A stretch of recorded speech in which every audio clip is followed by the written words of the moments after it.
stories of queer misadventure, Zach Zimmerman! Give it up for Philip in the Sparkle Zone. Yes. I love it. My name is Zach, and you guys can call me what the kids in middle school did. Faggot.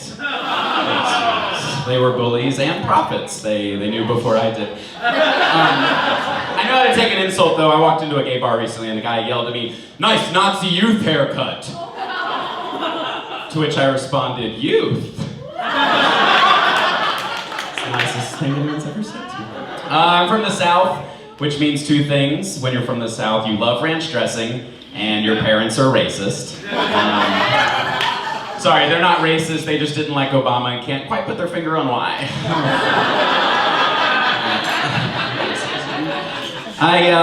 I've been in New York about a year now, and it is a stressful city, so I downloaded one of those meditation apps, Grindr.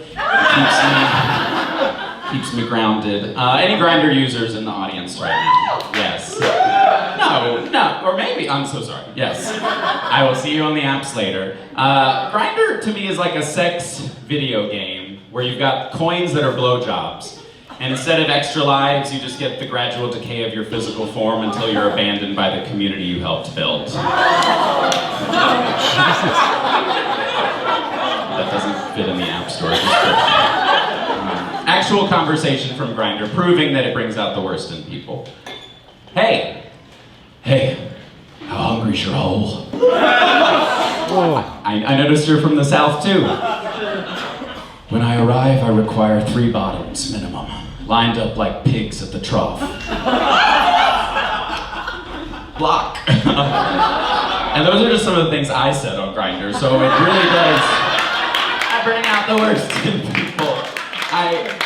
What's scary about Grindr, my friends, is you don't delete Grindr, it just becomes other apps.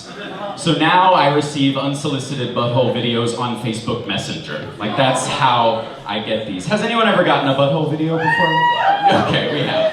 I don't get them, they're just these close-up, disembodied holes, like opening and closing, like a throbbing heart. Like, it's not sexy. Call me old-fashioned, but I need some, like, context or something. I want to like dub a video over them, but that would be unethical. And they're weird to me because they fall into kind of 2 camps. You've got your independent films, which are very hard to make, or your collaborative features, which is the true test of friendship.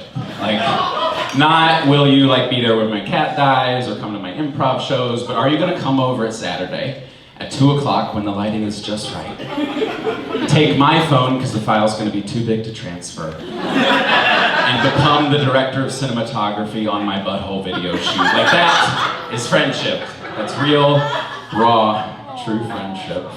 Any friends here tonight? Are we here with our friends? Yes. Hello, friends.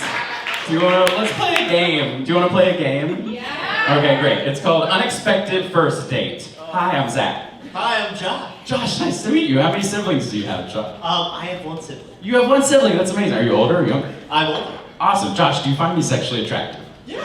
Oh, awesome. What position are you, Josh? Well, I'm straight.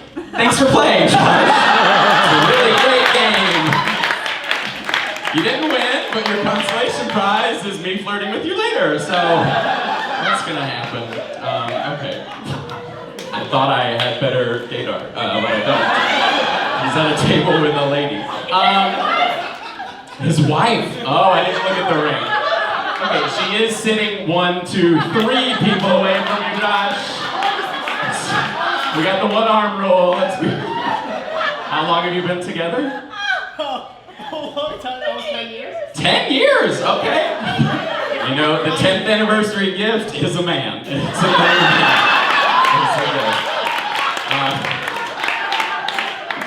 Oh my goodness. I was at a straight wedding yesterday, which is how I celebrate Pride, and there was one other gay man, but due to a miscommunication, my friend I thought said he was straight, so I wasted the whole night, didn't flirt with him at all. And then like come 11:30, I realized my error, but like Uptown Funk had played twice, so my sleeping on borrowed time, and I was like, wait, I didn't know. I don't know if you guys can tell by looking at me, but I was dumped on a plane.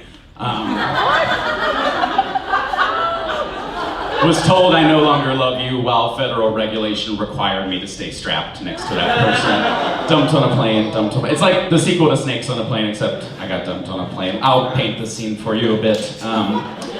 My former soulmate and I are boarding a flight back from our European vacation at the end of our 3-year relationship. And, I'm firing off some hot takes, as you might expect, like observational airplane humor, and I'm getting the cold shoulder from my ex, one true love. So I asked him on the flight, kind of point blank, and we had fought a little, but that's just like what couples do in Europe. You perform your hatred of your partner in a language people might not speak. And so I asked him, are we gonna break up? And he says, probably. Which is the answer to am I gonna eat a second slice of your wedding cake? Probably. But it was a relationship we were having, and so I cried, as one might expect. And it wasn't a sexy cry where a single tear comes down. It was like a cry that tries to kill you. Like your lungs are like a seal's giving birth or something. And the plane lands, and I move out. And sorting forks is very hard when you move out. There's no joke there. It's just that was the one thing I didn't know whose was whose.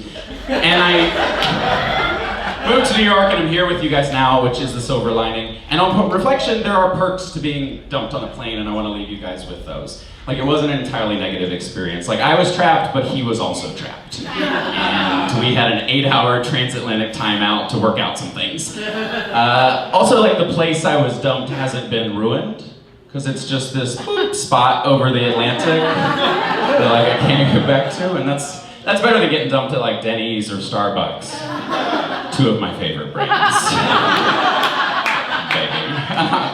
And lastly, the best part about being dumped on a plane is someone who's afraid of flying, which means I'm afraid of dying while flying, because all of our fears are just fears of pain and death wrapped in different filters. As someone afraid of dying while flying, I wasn't afraid of dying on this flight. Because if I went down, so did that motherfucking snake on this motherfucking plane. Hey guys, I'm Zach Zimmerman.